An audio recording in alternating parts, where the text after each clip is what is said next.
The Forbidden Cliffs, Tamba and Binta's quest for the lost mask. In the heart of Mali, where the Bandiagara escarpment stood like ancient sentinels, lived a boy named Tamba and his best friend, a girl named Binta.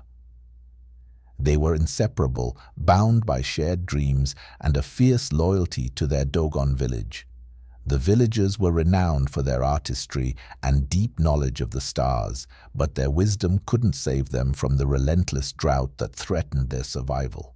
The air was dry and heavy, and the sun beat down mercilessly on the parched land. Wells had run dry, and cracks snaked across the fields where millet once grew. In whispered tones, the elders spoke of the Mask of Rain, an artifact hidden high on the Cliffs of Sogolon.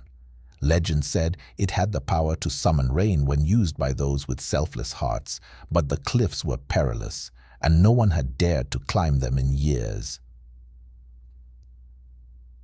The Call to Adventure.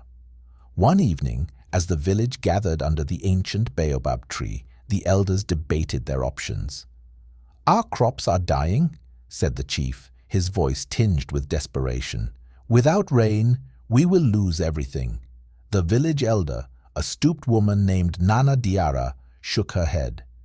"The Mask of Rain rests on the cliffs, but the path is cursed. The spirit of Sogolon guards it fiercely.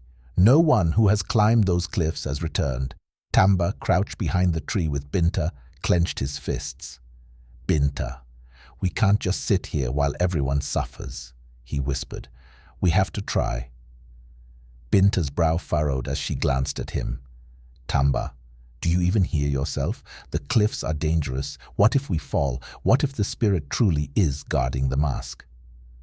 Tamba's eyes burned with determination. "If we don't try, who will? You're the smartest person I know, Binta, and together we can do this. The village needs us." After a long pause, Binta sighed. "You're stubborn, Tamba. Fine. But if we're doing this, we're doing it smartly." The Perilous Climb. At dawn, the two set off. Tamba carried a coil of rope and a gourd of water, while Binta had a small pouch of millet cakes and a stick carved with protective Dogon symbols. The cliffs rose before them, steep and jagged, their reddish-brown faces glowing in the early light.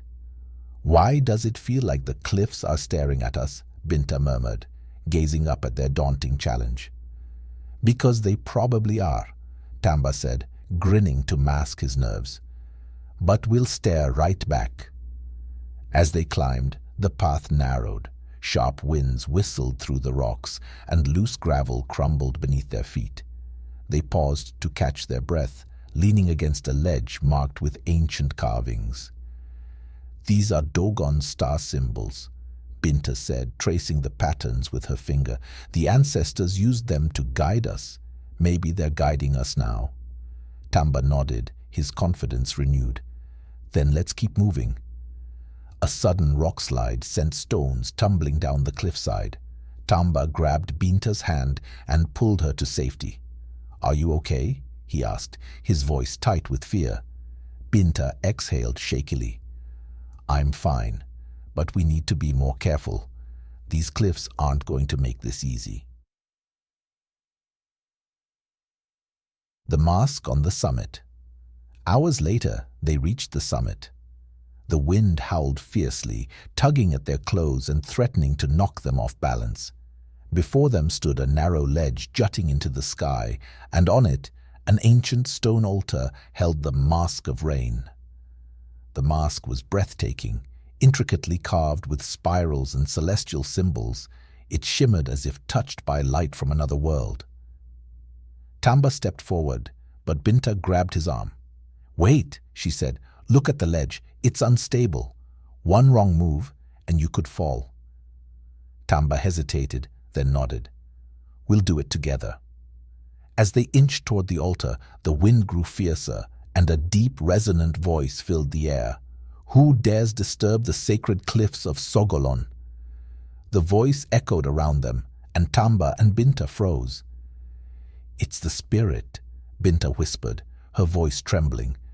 Tamba swallowed hard and stepped forward. "We're from the village below," he said, his voice steady despite his fear. Our people are suffering from the drought. We don't seek the mask for ourselves, but to help our community. The wind swirled around them, and the voice replied, softer this time. Many have come before you, seeking the mask for their own gain. But your words ring true. Show me your unity. Suddenly the ledge beneath Tamba's feet cracked. He stumbled, arms flailing, and Binta lunged forward, grabbing his hand. With all her strength, she pulled him back to safety. Breathless, they clung to each other as the wind died down. The voice returned, calm and steady. Your bond is strong, your intentions pure. Take the mask and remember, its power lies not in magic alone, but in unity and perseverance. The return. Carrying the mask carefully, Tamba and Binta began their descent. Though their limbs ached and their clothes were torn, they moved with renewed purpose. When they finally reached the village, the elders and villagers gasped at the sight of the mask. It's true, Nana Diara whispered. They have returned with the mask of rain.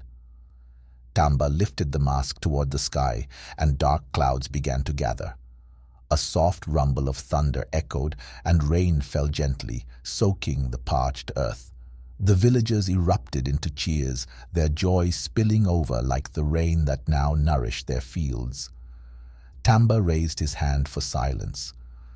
The mask is a reminder of our strength when we work together. We must share water, plant seeds, side by side, and care for one another. Only then will the rain continue to bless us. The lesson. The village prospered, not only because of the rain, but because of the unity inspired by Tamba and Binta's bravery. Their story became a legend, told under the baobab tree to every new generation. It served as a timeless reminder: courage, cooperation, and determination can overcome even the greatest challenges. The end.